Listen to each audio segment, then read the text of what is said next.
How's it going, guys? Mike here, and I am just another UK gamer, and today we're taking a step back and looking through each and every single zombies map that has been released since Black Ops 3 and finding the good, the bad and the ugly for each individual map. This is a brand new series on the channel, with today's episode starting at the very beginning, which is Shadows of Evil. So all I've left to say is leave a like on the video, and if you are new around here, subscribe to the channel and hit that little notification bell.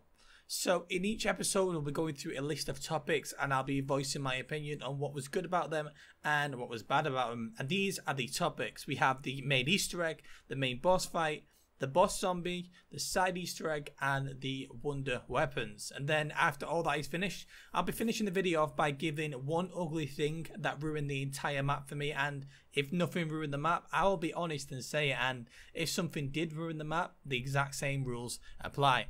So Shadows of Evil, the wonderful morgue city, hid many secrets for us zombie enthusiasts to uncover, and for me is what really kicked off Easter egg hunting. I know they did it back on Black Ops 2, but I felt like Shadows of Evil was the main inspiration for me to begin my journey as a zombies YouTuber. So let's start with the main Easter egg, what was good and what was bad. So to start with the good, I loved how lengthy the Easter egg was. I remember when it came out and we just about finished the 4 rituals to open PAP, and because of expectations not being high due to the lack of the length in Easter eggs on Black Ops 2, of course apart from Origins, since that was actually a pretty lengthy Easter egg, I thought that actually would be close to the end already. But then the sword was found using the new beast mode, which in my opinion, I don't understand why they never used that same mechanic in the future maps, because it was a brilliant way to uncover steps in a short period of time and make us think more. Anyway, then after the sword was found, we still was not done with the Easter egg. We had to then go and upgrade our swords, which added a whole new step to it, bringing us more to hunt for. And even after that, there was yet another step, which was a defense step. So they definitely went all out and gave us many steps to do, hence the long hunting time. And then of course we had the final showdown with the Shadow Man, and then we wasn't even done. After that, we had a whole new step to figure out with the trains in beast mode. So Shadows definitely had a lot to hunt for when it first released, which is why it was the most time ever spent on an Easter egg, taking a massive 6 days. And of course that was broken when Revelations came out, but we'll talk about Revelations at a later date. So with all good things, there's also bad things, and the thing that ruined the Easter egg for me on Shadows of Evil was pretty much every single step was soul collected. Yes, it was extremely fun to hunt for because we had to find the ways to not only fill them, but to also find them. But after the years pass, it becomes more obvious that it was only a soul collecting Easter egg, and there wasn't massive amounts of mechanics in it. But other than this, there isn't really anything else I could say wrong about the Easter egg. This was their first map with a next generation Easter egg and a next generation boss fight, so they presumably just played it safe and kept it close to Black Ops 2, which did improve as the Black Ops 3 cycle went on. Moving on to the main boss fight. Blimey, what do I say about this boss fight? Well, to start, it was really a boring boss fight because it didn't require us to kill anything but only capture the Shadow Man. But nevertheless, it had its good points and its bad, so let's get going with the good. So it came in 2 parts, which required us to first of all capture the Shadow Man and then use the unlimited beast modes to destroy the giant monster that shadowed the map. The second part was a little more mechanical and technical. It requires some communication, which is definitely a good thing for a boss fight. Something that makes us think and communicate rather than just shoot bullets into a sponge until it dies. So I have to give it to them. Definitely did some good things with this fight. But unfortunately, other than that, I'm finding it hard to point out anything good about it. But again, this was their first map with next generation Easter eggs and next generation boss fights. So they were probably just playing it safe. Now on to the bad. For starters, the room we had to do the first part in is super small and definitely does not fit 4 people in there.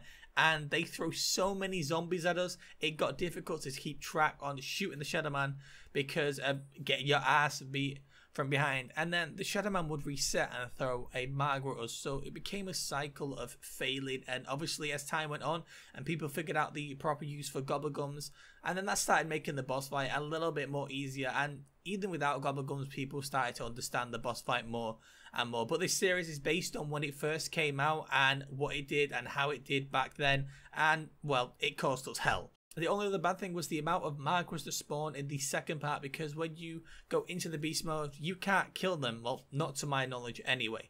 So you get cornered by so many of them, and they block your way when trying to run back to the middle. So this boss fight was definitely an overuse of ads, and yeah, that kind of ruined the experience. It didn't really make it much more difficult, it just made it more annoying in the end. Now onto the boss zombie of this map. We got introduced to the morgue, which is a 3-headed monster, and before launch got me super excited, but man, I didn't know the kind of power that these things had. The good thing that came with this was actually the amount of points you can get by shooting just one of its heads and then the flyer that spawns out of it. This definitely made low-round Easter eggs much more possible, as doing the rituals and killing the heads of the 2 morgues that spawn on ritual 2 and 4. They gave you enough points to complete all 4 of them on round 4, which I believe was a trophy anyway.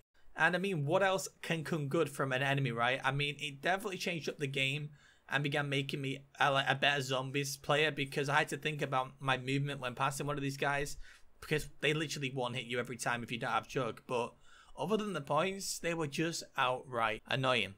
And onto the bad. I mean, what can I actually say bad about it? It's a boss zombie. It's its job. It looks scary as heck and definitely didn't give us an easy time when facing it. So there really isn't anything bad I can say about this. It was a good and powerful boss zombie, which in my opinion fitted perfectly with Shadows of Evil. Okay, on to side Easter eggs. These are the things that keep the map alive for that little bit longer. The thing that keeps the excitement of hunting round a little longer, and Shadows of Evil definitely had a fair amount of side Easter eggs to keep us going after the main one was actually found. So what was actually good about them? Well, to start, there was 5 side Easter eggs on this map, which definitely kept the game alive longer. And Jason still says there is still more to uncover. There's still an impossible Easter egg that still hasn't been found yet. And these 5 don't include the many ciphers they added into the map from launch, and they even actually patched some more in as the game went through its cycle. They also added the ability to upgrade extra items that we could use to help us through the map, and these were the shield, the trip mines, and the little arnies. And there was definitely some, I'd say, unique stats for some of them, which wasn't obvious at first, so it gave us more to think about, and as stated before, gave the map a longer life before it goes into that stale stage that we've all come to terms with will happen about 2 or 3 weeks after a map is released. There's nothing that can be done about that. This is just kind of something that's grown on the community. After about 2 weeks, it doesn't get as much attention as it used to. Well, it hasn't done in the previous 2 years, but Black Ops 4 may actually change that when it gets released. So what was actually bad about them? I mean, the only kind of thing that I could say was bad is they followed the same step of throw them in a certain location, but then again, it's a side Easter egg. They don't need to have complex steps. They just need small steps like they had in Shadows, which just required us to find them in locations. So honestly, nothing bad I can say about the side Easter eggs on this map. There was plenty of them, there was good steps, and it definitely kept the map alive for another couple of weeks after launch. And the final topic is wonder weapons.